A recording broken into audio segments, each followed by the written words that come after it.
So a few years ago, I was staring at a map of the United States, and I decided I wanted to visit, do some sort of road trip. But where's the best place to go? Would I want to travel up the Pacific Northwest, or perhaps fly out to the East Coast to finally meet up with some of my long-term internet friends? The high density of national parks in the Southwest looked impressive too. And as I started connecting all these places together, it sort of dawned on me. And I seemed to form one simple idea. I wanted to drive one giant loop around the entire country, seeing as much of it as possible. And so, I saved up for 2 years, and in 2019, that's exactly what I did.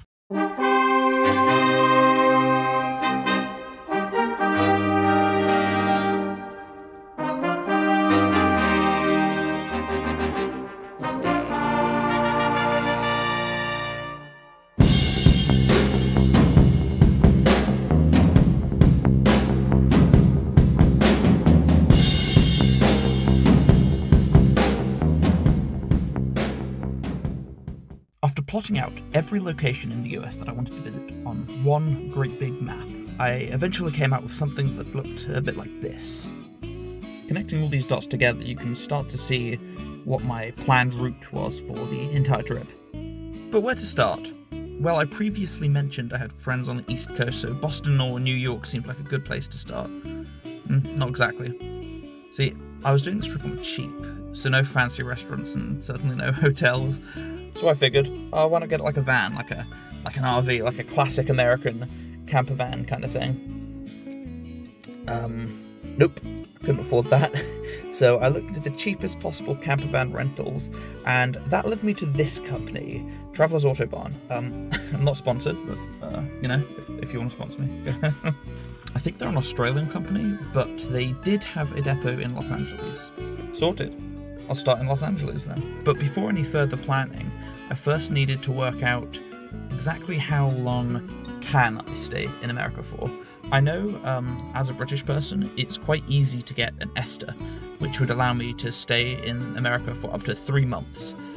But for a trip of this magnitude, I was going to need a little bit longer than that. I quickly found out you can get visas that last up to 6 months for travel purposes, but they're not easy. I had to go up to London to the US Embassy and have an interview in person, so I did just that. It was easy enough for me to get one, but my girlfriend Alicia was also coming along for the ride, so she needed to get her own visa too. And on her first attempt, she was actually denied one. It took a couple of months to reschedule a new interview, and by that point it was now 2 weeks before our flights were due to depart. We were able to get up to London and go for a second interview, and finally managed to get her 6th month's visa too. Again, 2 weeks before our departure. So, we were set. We both had our visas, and now for the fun bit, the actual route planning. We have 6 months maximum, so here's our travel plan.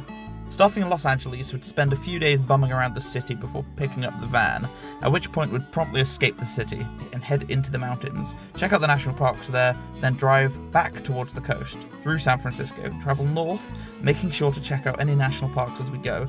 Oregon, I had to see Crater Lake, Mount Hood, and Portland. From there, I'd keep traveling north into Washington, hitting up Mount St. Helens and Mount Rainier before driving around the Olympic Peninsula. Then, after passing through Seattle, we'd head east. I have some friends in Montana too, so we'd have to spend some time with them while we check out Glacier National Park. After that, we'd travel southeast into Wyoming for Yellowstone. Back on a more straight east path now, we'd check out the national parks of South Dakota before sort of just passing through Minnesota and Wisconsin. Again, sorry Midwest. I heard the Upper Peninsula of Michigan was worth seeing, and so we made sure to pass through there. Once across the Mackinac Bridge, we would see the rest of Michigan, passing through northern Ohio, upstate New York, and into the New England area for peak autumn foliage. I told myself we'd see Maine if we had time, since I wanted to get to our friends in Massachusetts in time for Halloween. After that, we'd head south down the East Coast, checking out cities like, of course, New York, Philadelphia, and Washington, D.C. I didn't know much about the East Coast, and I wasn't sure if it would be best to travel via the Appalachian Mountains or via the coast. The Outer Banks in North Carolina looked really interesting, so I opted for the coast. After all, by this point we'd probably seen our fair share of mountains, and it might be time to see more coastlines. I also have friends that live in Georgia, so I thought we'd spend some time with them before treating my girlfriend to a surprise visit to Disney World Orlando. After Florida, it would be a straight shoot back west, passing through Louisiana and of course Texas. I actually didn't have much planned for East Texas, but after making sure to check out Big Bend in the west, this is where things got a little bit messy. I wanted to make sure I didn't miss out on any of these southwestern states, so the final portion of the road trip will involve driving through New Mexico, Colorado, Utah, Nevada, and Arizona in that order, before finally returning back to California, where my family planned to meet me for a 2-week holiday right at the end of my trip. And that was more or less it. Those were my plans. But less than a week before our departure, we suddenly realized we'd need a temporary ETA visa thingies for our 5-hour changeover flight in Vancouver, Canada. I applied for mine, and I heard back quite quickly, but Alicia had more trouble though. Since she'd just been denied the visa for America, they were taking a few days to process her Canadian ETA. I'm not exaggerating here, but it was literally the night before our departure that we finally heard back from Canada, giving Alicia permission to sit in an airport for 5 hours while we waited for our changeover. Phew, what a relief. 1 8-hour flight later, and we were in Vancouver, Canada, feeling a bit shattered and jet-lagged. We were ready for a peaceful 5-hour wait before we got onto our next flight to Los Angeles. What we weren't expecting was to be taken into a room by US Customs and interrogated for 5 hours straight. We weren't told a thing, we were sat separate from one another and weren't even allowed to speak to each other. There were signs everywhere telling us we weren't allowed to use our mobile phones. I think they wanted to search our luggage as well, but couldn't find it or something. Alicia even overheard them talking about how she should never have been given the visa in the first place. And as I looked at the clock and saw the time, I saw that our flight should be leaving by now. I honestly thought this whole trip could end right here in an airport in Vancouver in Canada. After all, it seemed like our flights had already departed. Eventually they found our luggage and searched it thoroughly, asking questions about everything from my camera to my clothing. And then, by some miracle, they just let us go. They told us our plane was in our expected terminal waiting about 40 minutes after it was supposed to depart. Did they just delay the flights for us? Probably not, but I'll never know for sure. And after a nice, smooth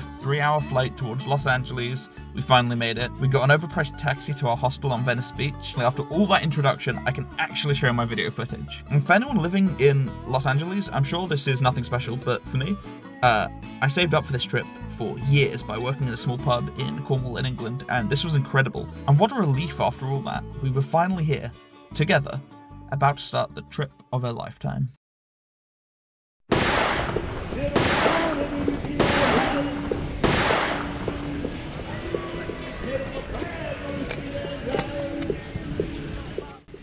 Our first day in Los Angeles was interesting to say the least. We stepped out the hostel, and immediately some black guy tried to sell us his mixtape. It must have been painfully obvious with tourists, because less than a few seconds later, another tried to give us a bunch of unwanted tourist information. He was nice enough though, so I gave him $5 in hopes he'd leave us alone. In typical tourist fashion, we began heading straight to Venice Beach. The weather was really warm, so we went for a swim. Of course, we forgot to bring the camera, but more importantly, we also forgot sun cream. Needless to say, we got some pretty gnarly burns for the next couple of days. So after our morning swim, we headed straight back to the hostel to apply sun cream, and of course, grab the GoPro.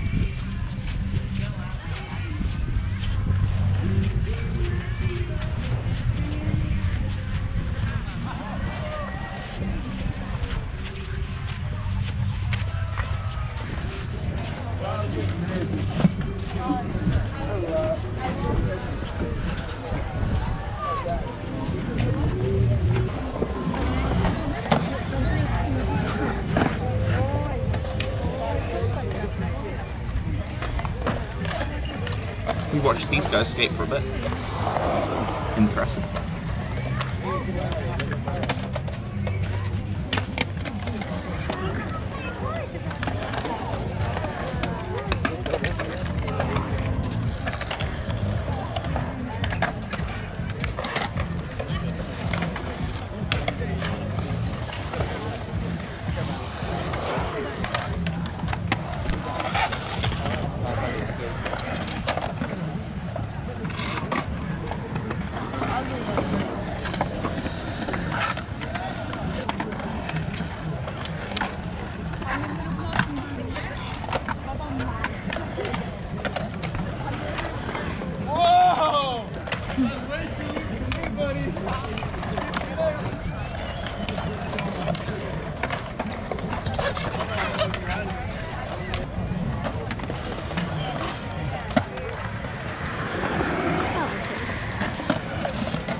Maybe, yeah.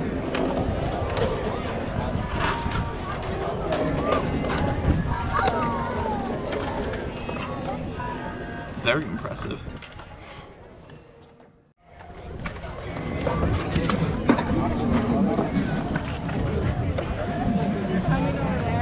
Ready to head over to the pier?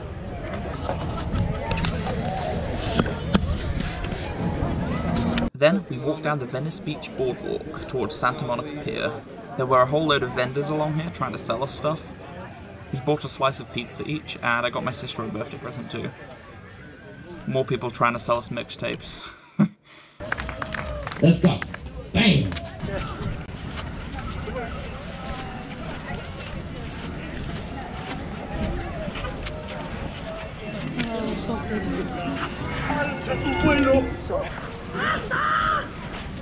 Just keep walking. I quite like watching them.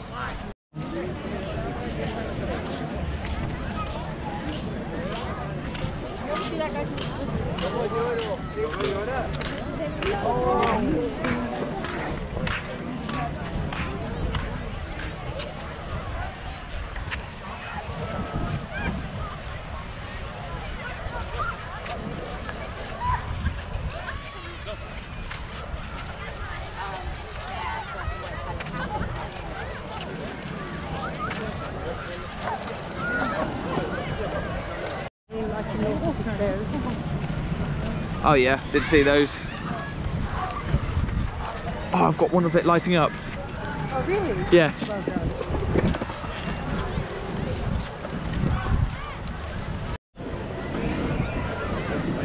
Well, here we are. Bubblegum. As you can see, we got to Santa Monica Pier just in time for the sunset. It was really pretty. There were people everywhere there. It was absolutely packed. And I made sure to ride the West Coaster and the Pacific Wheel.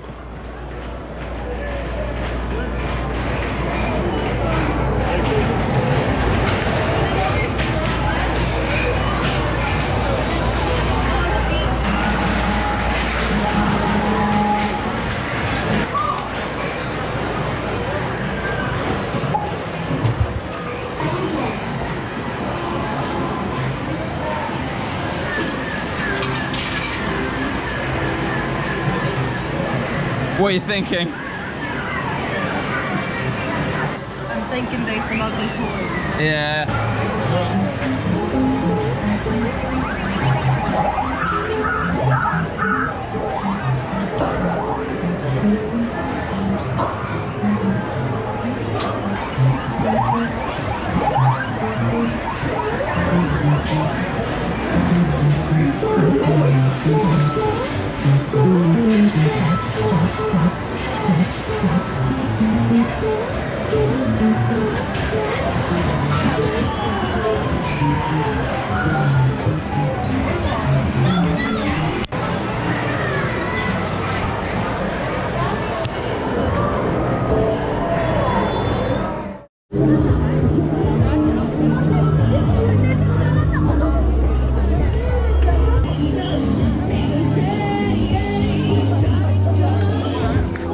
I think Alicia was scared of a Ferris wheel though.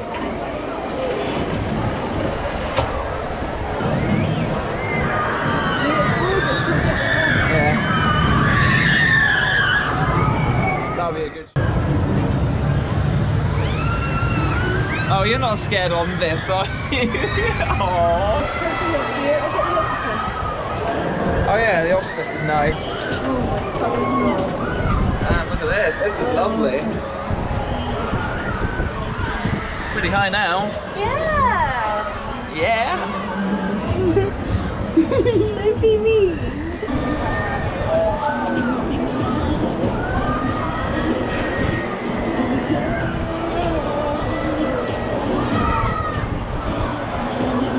Hey Alicia, how's your first day in California been? Great. Yeah? Oh, wow. Wow, look at the views. Oh, come back down again.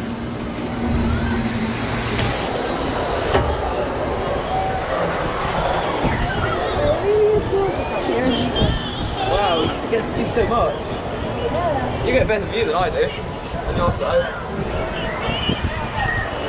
Yeah, look at the ended. That's so nice. Oh, we'll go down there in a Look at bit. the ocean. Yeah. Oh, look right there. Oh, this isn't too bad. I don't mind it.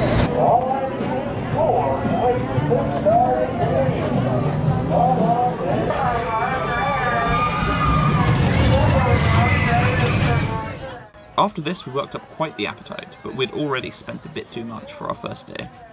Back home, McDonald's is dirt cheap, so we walked to the closest one. That's when we discovered that in the US, fast food chains tend to change their pricing a bit depending on the area. So while in London, you can always rely on a Mackey's for a cheap meal, in Los Angeles, not so much. Our McDonald's cost us about $35 US. For reference, that's about £25. Which doesn't sound too bad for a big meal in a big city like Los Angeles, but the exact same stuff back home would have only cost us like £10, which is about $13. Anyway, with that McDonald's rant over, Los Angeles is a very expensive city. The only thing that didn't cost us an arm, a leg, and both kidneys were the buses. They were pretty reasonably priced, but I'll save that for our next video. We returned to our noisy hostel and passed out instantly. What a busy day. We had 3 more days left in LA before we could pick up our van and leave, but I still wanted to check out some things in Hollywood, so you'll see that in our next video. Anyway, thanks for watching my first video on America. I've got loads more of these videos planned. If this was in some way entertaining to you, I'd appreciate you hitting the subscribe button. I really want to get to 100 subscribers so I can give this channel a custom URL. I will get to the national parks and stuff soon too, which will be exciting, so do stick around for that.